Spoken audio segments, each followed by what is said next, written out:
बिस्मिल्लाहिर्रहमानिर्रहीम। अस्सलामुअलैकुम नाजरीन, मैं हूं मोहम्मद इशफाक अंसारी एडवोकेट और आप देख रहे हैं मेरा सोशल मीडिया चैनल।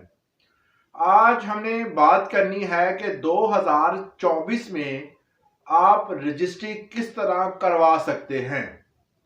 दूसरी बात यह है कि रजिस्ट्री में जो टैक्स लगते हैं उसको कैसे बचा सकते हैं, उसको कम कैसे कर सकते हैं, ये तरीकाकार भी आज की वीडियो में बताया जाएगा। तो वीडियो की डिटेल में जाने से पहले अगर आप मेरे चैनल पर नए हैं तो इसको सब्सक्राइब कर लें। ये ब्लैक कलर का सब्सक्राइब का बटन लाजमी दबाया करें। तकरीबन 90% लोग हमें देखते हैं मगर सब्सक्राइब नहीं करते, तो इसको लाजमी सब्सक्राइब कर लिया करें। चलते हैं मेन टॉपिक की तरफ। रजिस्ट्री करवानी है। जाहिर है कि जब भी आप कोई प्रॉपर्टी लेते हैं तो टाइटल ऑफ डॉक्यूमेंट तैयार करने के लिए आपके पास बेहतरीन जो है वो तरीकाकार होता है कि रजिस्ट्री करवा लें। जाहिर है कि एक बंदे से नाम से दूसरे बंदे के नाम ये ट्रांसफर हो जाती है। आमतौर पर पहले जमाने में ये होता था कि प्रॉपर्टी खरीदते थे और प्रॉपर्टी को वैसे ही ट्रांसफर कर दिया जाता था दूसरे बंदे के नाम पर पेमेंट देने के बाद। मगर अब जो है प्रॉपर्टी के रेट बहुत ज्यादा हाई हो चुके हैं। मगर अवाम क्या करती है, अगर फर्ज कर लें कि आपने 1 करोड़ का कोई प्लॉट लिया है तो उस प्लॉट की अगर आपने रजिस्ट्री करवानी है तो आप जाकर सब रजिस्ट्रार के ऑफिस में जाकर ये बताएंगे कि जनाब मैंने 1 करोड़ का प्लॉट लिया है और आप हमें बताएं जी टैक्स कितना बनता है। गवर्नमेंट 1 करोड़ के हिसाब से टैक्स बना देगी और जो बहुत ज्यादा अमाउंट बनेगी। आपने 10 मरले का प्लॉट 1 करोड़ में लिया और उसका टैक्स अदा कर दिया। यह है एक सीधा तरीकाकार। जब आप टैक्स पे करने के लिए राजी हैं, आप कहते हैं जी जो कानूनी तरीकाकार है वही अख्तियार किया जाए, जो लिया दिया वो सारा कुछ डॉक्यूमेंटेशन उसकी होनी चाहिए। मगर कुछ अफराद, मैं मशवरा नहीं दे रहा, मैं बता रहा हूं, अगर आप करना चाहें तो कर सकते हैं। दूसरा तरीकाकार ये है जिसमें आप अपना टैक्स बचा सकते हैं। किस तरह बचा सकते हैं? आपको पता है कि हर जगह पर जो तहसील लेवल पर डीसी रेट होता है, हर जगह का हुकूमत एक रेट निकालती है। फर्ज कर ले जो आपने 10 लाख पर मरला ली हुई है हुकूमत के खाते में, वो 1 लाख पर मरला हो। मतलब यह है कि पहले लोग जो थे वो घपला करते थे, कम ज्यादा पैसों में करके रजिस्ट्री करवा लेते थे। हुकूमत ने एक रेट निकाल दिया कि इससे कम जो है वो रजिस्ट्री नहीं होगी, ना ही इससे कम पैसों का लेन देन होगा। तो ज्यादा हो तो वो ज्यादा करवा सकते हैं, कम नहीं हो सकते। तो वो लोग क्या करते हैं कि कम से कम जो रेट हुकूमत ने डीसी दिया होता है उसके मुताबिक वो बताते हैं जी हमने तो पेमेंट इतनी की है, तो उसके मुताबिक वो क्या करते हैं, जो 10 लाख पर मरला जो लिया था प्लॉट वो 1 लाख गवर्नमेंट डीसी रेट के मुताबिक जो है उस हिसाब से उसका टैक्स अदा करते हैं और अपने नाम पर करवा लेते हैं। तो इस तरह के मामलात अक्सर लोगों को नहीं पता होते। वो बताते हैं जी जो कुछ ऐसे लोग जो रजिस्ट्रियां करवाते हैं, वकील भी नहीं होते, वो एजेंट कह दे कि वो तमाम तर जो है वो जितने भी रास्ते इनको जानते होते हैं, तो वो उस बंदों से पूरे पैसे ले लेते हैं जी 10 लाख के हिसाब से पर मरला आई है और आप हमें जो है इतना टैक्स दे दें। मगर उनको पता होता है कि डीसी रेट क्या है, वो रजिस्ट्री उसी रेट के मुताबिक करवा देते हैं। तो लोगों को अक्सर नहीं पता चलता। मगर यह है कि इस तरह अगर आप करते हैं तो आपका टैक्स जो है वो बच जाता है। ये तो हो गया तरीकाकार टैक्स बचाने का। अब जो टैक्स अगर आप रजिस्ट्री करवाते हैं, टाइटल ऑफ डॉक्यूमेंट तैयार करते हैं, सबसे पहले आपने ये चेक कर लेना है कि क्या इस पे कोई स्टे, कोई लड़ाई झगड़े का मामला तो नहीं है।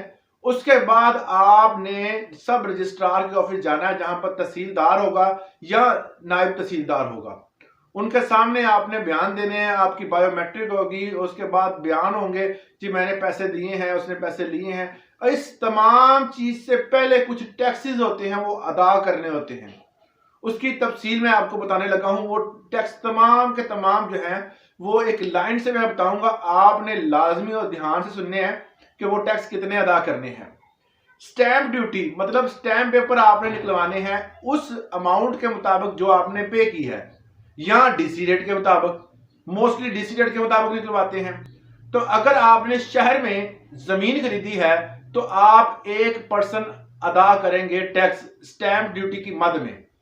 और जिस तरह मैंने बताया कि 1 करोड़ की अगर प्रॉपर्टी है, 10 मरले का प्लॉट लिया है तो 10 लाख पर मरला हुई, उस हिसाब से 1 लाख जो है वो आपने प्रॉपर्टी का टैक्स देना है। ये है स्टैंप ड्यूटी टैक्स। अगर यही जमीन देहात में ली गई है तो आपने 3% टैक्स देना होगा। देहात में टैक्स ज्यादा है, शहरों में टैक्स कम है। उसके बाद टीएमए की फीस होती है। टीएमए म्यूनिसिपल कमेटी जो है वो फीस लेती है जब भी आप प्रॉपर्टी की रजिस्ट्री करवाते हैं। वो फीस भी आपने अदा करनी होती है, वो होती है 1%। वो आपने अदा करनी ही होती है। तीसरे नंबर पर आता है एफबीआर टैक्स, जिसे 236K का टैक्स भी कहते हैं। ये टैक्स जो होता है इसकी 2 कैटेगरी बना दी है उन्होंने। अगर आप फाइलर हैं तो फाइलर होने की सूरत में आप 3% टैक्स अदा करेंगे। अगर आप नॉन फाइलर हैं तो आप 10.5% टैक्स अदा करेंगे। मतलब यह है कि डबल से भी ट्रिपल आप अदा करेंगे अगर आप नॉन फाइलर हैं। तो बेहतर यही है कि आप फाइलर हो जाएं। अक्सर औकात हम कहते हैं कि हमें फाइलर नहीं होना। कोई बंदे गांव के होते हैं या कुछ ऐसे लोग जो पढ़े लिखे नहीं होते, जमीन खरीदते हैं, उनको नहीं पता होता कि फाइलर क्या होता है। वो क्या करते हैं कि जो नौसरबाज लोग होते हैं, जो रजिस्ट्रियां करवाने वाले तेज बंदे होते हैं, वो कहते हैं जी आपका टैक्स, क्योंकि आप फाइलर नहीं है, आप टैक्स नहीं देते तो आपकी रजिस्ट्री इतने की होगी। उनसे प्रॉपर्टी के पैसे पूरे ले लेते हैं रजिस्ट्री करवाने के। खुद जो क्या करते हैं उन बंदों को बगैर पूछे उनको फाइलर कर देते हैं और टैक्स बचाकर वो खुद ले लेते हैं पैसे और उनको फाइलर कर देते हैं। और साल के बाद जब उनको चालान उनके गोशवारे फिल नहीं होते तो उनको जो है वो हुकूमत की तरफ से कोई नोटिस आ जाता है या उनको तलब कर लिया जाता है। तो इन सूरत हाल में जब वो आते हैं उनको पता चलता है कि हम तो फाइलर हो चुके हैं। तो इसलिए बेहतर यही होता है कि आपको मालूम होना चाहिए कि फाइलर होना कैसे है और एक ऐसे एक्सपर्ट बंदे से फाइलर हो जो आपका टैक्स बचाए, ना कि आपको ज्यादा मुसीबत में डाल दे, आपके मामलात और खराब हो जाएं। तो बेहतर है कि टैक्स के एक्सपर्ट के पास जाएं जो बंदा आपके पैसे बचा सके। अगर आपने टैक्स की, हमारी जो है वो एक टीम है, उसका नंबर मैं डिस्क्रिप्शन में दे दूंगा। वो इंतहाई माकूल रकम लेंगे आपसे और आपको टैक्स फाइलर बना देंगे। तो उसके लिए मैं डिस्क्रिप्शन में मैंने उसका नंबर दे दिया, आप वहां से उनसे राब्ता कर सकते हैं।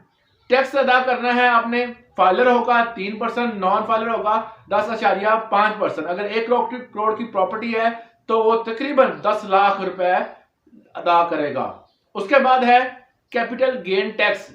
कैपिटल गेन टैक्स अगर वो नॉन फाइलर है, बंदा जो बेच रहा है, तो वो 6% टैक्स अदा करेगा।